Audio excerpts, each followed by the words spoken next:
猎物，却是没能杀人的寒风。老师，对不住了，这次也连累您了。Selamat datang di animasi Donghua Spoiler. Om dan Tante, jangan lupa seruput kopinya, kencangkan sabuk pengaman, mari kita mulai.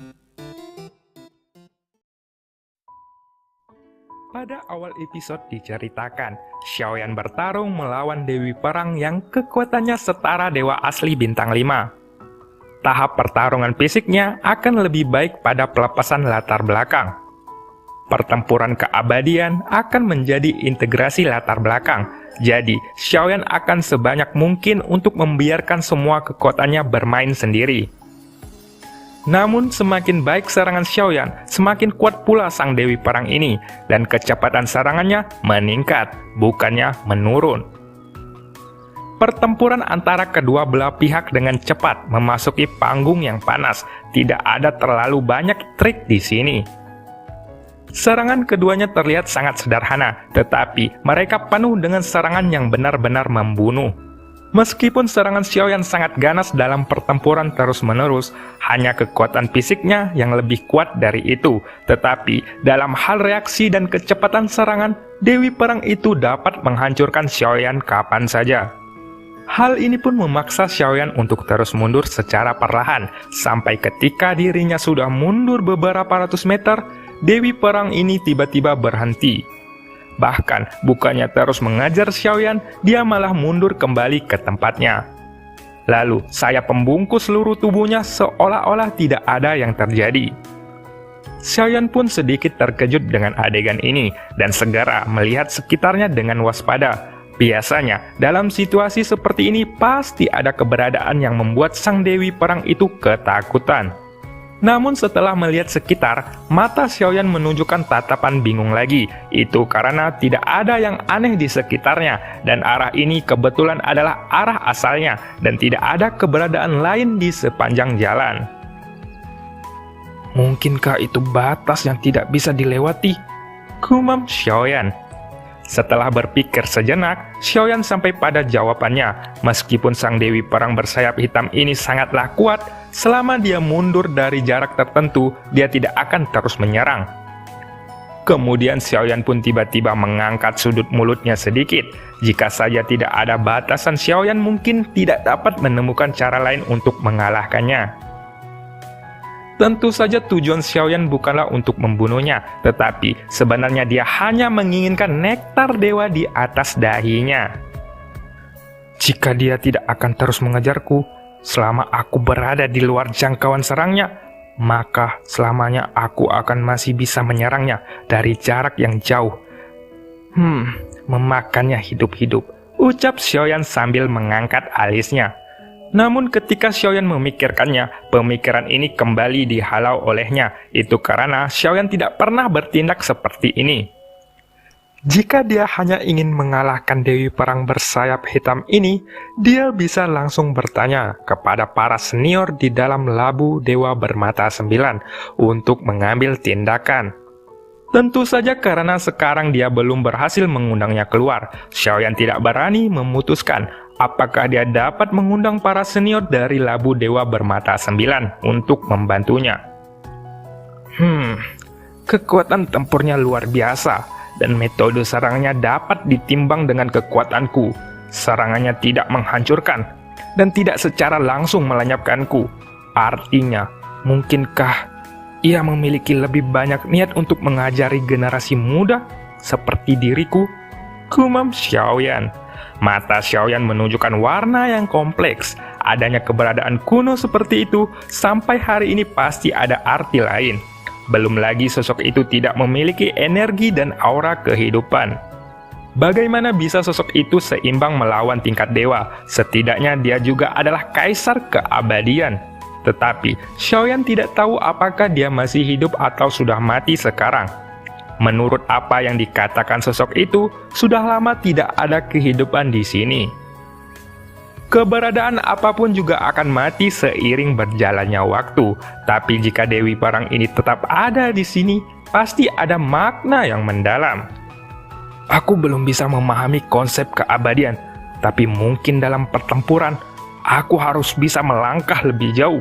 Ucap Xiaoyan, energi adalah hal untuk semacam peningkatan, tapi pertempuran jugalah sangat penting. Pondasi menyediakan pondasi, tetapi harus selalu melayani pertempuran. Bahkan jika itu memiliki warisan energi yang kuat, itu tidak memiliki kemampuan bertarung yang cukup kuat, dan itu masih tidak berguna. Jadi sekarang adalah waktu terbaik bagi Xiaoyan untuk meningkatkan kekuatan tempurnya.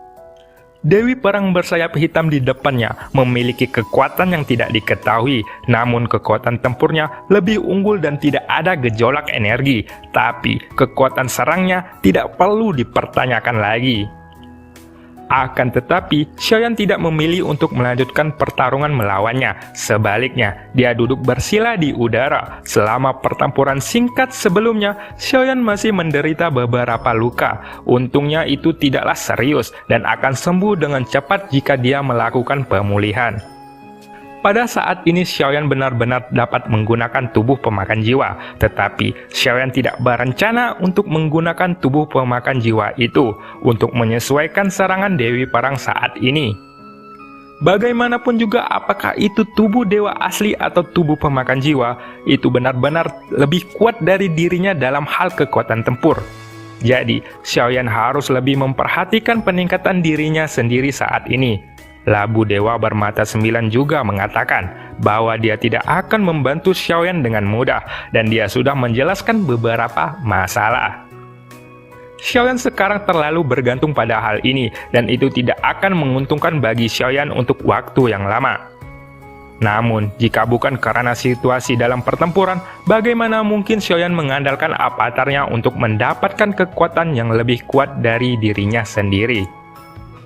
Berikutnya, Xiaoyan memulai pertempuran yang sulit melawan sang Dewi Perang bersayap hitam itu.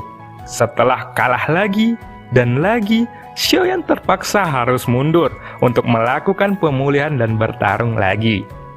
Hal yang sama berlaku dalam pertempuran, bahkan tingkat dewa pun tidak sempurna. Hanya saja yang kuat yang sebenarnya akan berusaha menyembunyikan kekurangan mereka sebanyak mungkin, dan untuk menghindari kemungkinan jika kekurangan mereka ditemukan oleh musuh.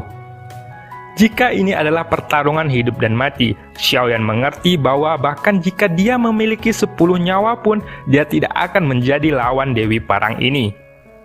Hal ini pun menunjukkan betapa sengitnya kekuatan tempurnya, tepatnya keberadaan yang dapat bertahan dari hilangnya 33 dunia secara bertahap. Tidak diragukan lagi dalam kekuatan mereka sendiri dan apakah mereka ingin membunuh Xiaoyan atau tidak itu sepenuhnya ada dalam pikiran mereka sendiri. Xiaoyan sangat mengerti jelas tentang hal ini. Jadi dalam pertempuran berturut-turut, Xiaoyan lebih mengerti bahwa meskipun sosok dengan serangan tajam di depannya ini tidak mengatakannya dengan jelas, beberapa serangannya masih mengandung arti sebenarnya dalam pertempuran ini. Itu hanya tergantung pada Xiaoyan dapat dengan jelas memahami arti sebenarnya. Namun Xiaoyan secara bertahap memahami bahwa jika dia ingin mengalahkannya, dirinya harus mengambil kesempatan sebaik mungkin. Meskipun serangan Dewi Perang ini tampaknya bervariasi, sebenarnya itu adalah serangan yang telah disusun sedemikian rupa. Di sisi lain, di wilayah timur dari 33 dunia, ada seseorang lelaki tua berdiri di sana. Muridku, apakah menurutmu dia bisa mengalahkan Dewi Perang bersayap hitam itu? Tanya lelaki tua itu. Namun, tidak ada seseorang pun di sampingnya. Apakah aku harus menjawabnya dengan jujur atau berbohong? Tanya seseorang. Tepat ketika lelaki tua itu menanyakan, terdengar sebuah suara samar datang, tetapi arah suara itu sedikit aneh. Dan ketika siapapun memperhatikan suara itu, terlihat bahwa asal suara itu adalah berasal dari tanah. Sosok yang berbicara sebelumnya tampaknya terkubur di dalam tanah, hanya kepalanya yang terlihat dan tetap hanya acuh tak acuh. Kamu harus menghormati guru dan menghormati jalan ini. Dan kamu tidak bisa menipu guru, ucap lelaki tua itu yang sedikit marah. Dia adalah reinkarnasi dari dewa tertinggi. Dia pasti bisa mengalahkannya, ucap sosok itu dengan ekspresi datar. Setelah mendengar jawaban dari sosok itu, lelaki tua pun merasa sedikit tidak senang dan segera berkata, Dewi Perang bersayap hitam itu dulunya adalah penjaga 33 dunia. Bahkan jika tidak memiliki kehidupan, sekarang hanya berdasarkan reaksi dan kekuatan tempurnya sendiri. Apakah kamu pikir dia cocok untuk orang biasa? Ucap sosok orang tua itu. Hahaha, apa yang kamu katakan memang benar, ucap sosok itu yang masih acuh tak acuh. Aku tidak peduli dengan hasil untuk guruku. Hanya saja jika kamu tidak ingin dikalahkan olehnya sekalipun, kamu akan meninggalkan belenggu di hatimu.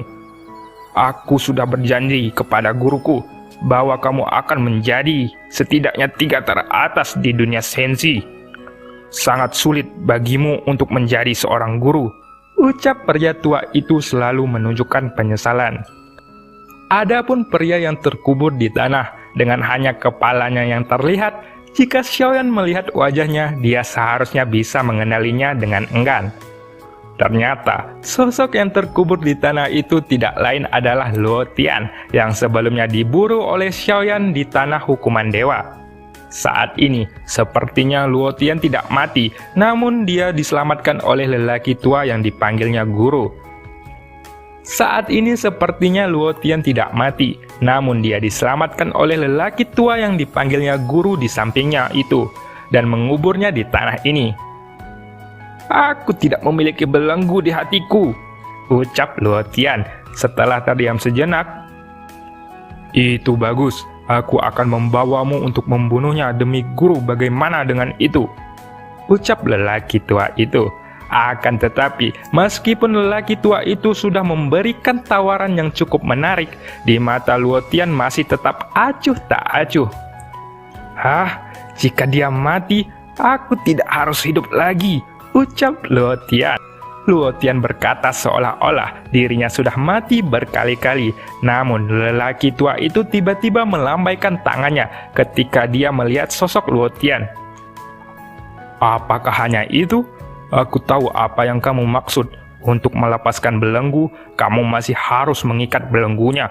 Ketika aku menguburmu selama puluhan ribuan tahun, kamu akan dengan jelas memahami pikiran ketika dalam keadaan ekstrim. Pada saat itu, selama pikiranmu bergerak, ia hanyalah seekor semut, ucap orang tua itu. Penampilan Luo Tian sepertinya akan dimarahi oleh orang tua itu, dan dia pun akhirnya menerima seseorang murid yang membuatnya tidak senang sama sekali. Belenggu di hatiku bukanlah dia, ucap Luo Tian sambil menggelengkan kepalanya. Ya, aku sudah berada di bawah bayang-bayangannya sepanjang hidupku. Aku bahkan berpikir bahwa aku benar-benar bisa menggantikannya sebagai yang terhormat. Tapi, semuanya sirna ketika aku bertemu dengannya di tanah hukuman dewa. Aku tidak mengerti jarak antara aku dan dia, ucap Luo Tian dengan perlahan. Dia hanya memiliki darah reinkarnasi yang kuat. Jika kamu benar-benar ingin membicarakan tentang bakat, jika guru dapat menyukaimu, maka kamu juga memiliki bakat yang tidak lebih lemah dari dirinya. Setelah kamu memahami keadaan ekstrim, dalam hal jalanmu, guru akan membawamu pergi ke dunia lain untuk merebutnya. Selama kamu belum memiliki roh dunia yang cukup, kamu tidak dapat melampaui dia, ucap pria tua itu dengan sangat serius. Guru, kamu telah menarik hal besar ini dari udara tipis ribuan tahun. Kapan aku akan bisa memahami keadaan ekstrim seperti katamu? Tujuanku adalah untuk tidak melampaui dia, ucap Luo Tian. Setelah berkata, Luo Tian tersenyum pahit, dan selama ini dirinya memang tetap tertinggal dari Xiaoyan dalam hal kekuatan. Bahkan, seperti di tanah ini, dirinya hampir lupa bahwa selain kepalanya, dia juga memiliki tubuh. Bukankah dia sudah membunuhmu? Apakah kamu tidak membencinya sama sekali? Tanya pria tua itu sambil memandang Luo Tian dengan tidak percaya. Meskipun aku tidak menjadi orang yang terhormat, aku tahu beberapa hal. Aku sangat membenci Jin Wuye. Ini adalah hal tentang kuil langit. Meskipun aku bukan orang yang benar, aku tidak akan pernah memberontak, bahkan melawan orang yang telah melahirkanku dan membesarkanku. Tapi mereka adalah pengkhianat dunia sensei, ucap Lotian. Bahkan jika mereka ingin menghancurkannya sesuka hati, mereka yang akan dihancurkan hingga menjadi abu, ucap Lotian kembali. Mata Lotian memancarkan kebencian mengerikan pada saat ini. Bagaimana bisa dirinya disalahkan atas hasilnya saat ini kepada Xiaoyan? Semuanya adalah rencana aliansi dewa. Itu adalah rencana Jin Wuye dan bahkan rencana dari kuil langit. Nak, kamu sungguh anak yang baik. Itu mengapa guru benar-benar tidak melihat orang yang salah. Aku akan mengandalkanmu, anti darah ini, dan guru tidak akan mengingkari janjinya, ucap pria tua itu. Dan cerita pun berakhir. Sampai jumpa di video selanjutnya.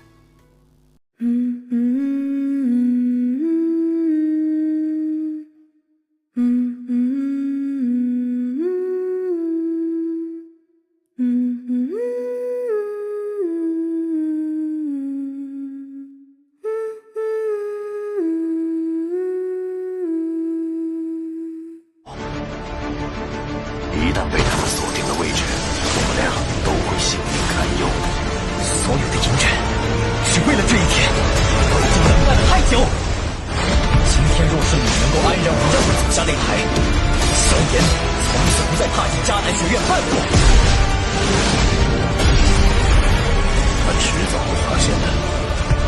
既然如此，就给他一个惊喜吧。今天我不会让你们两人彻底的闭上嘴。就算他还活着，你们之间也绝不可能。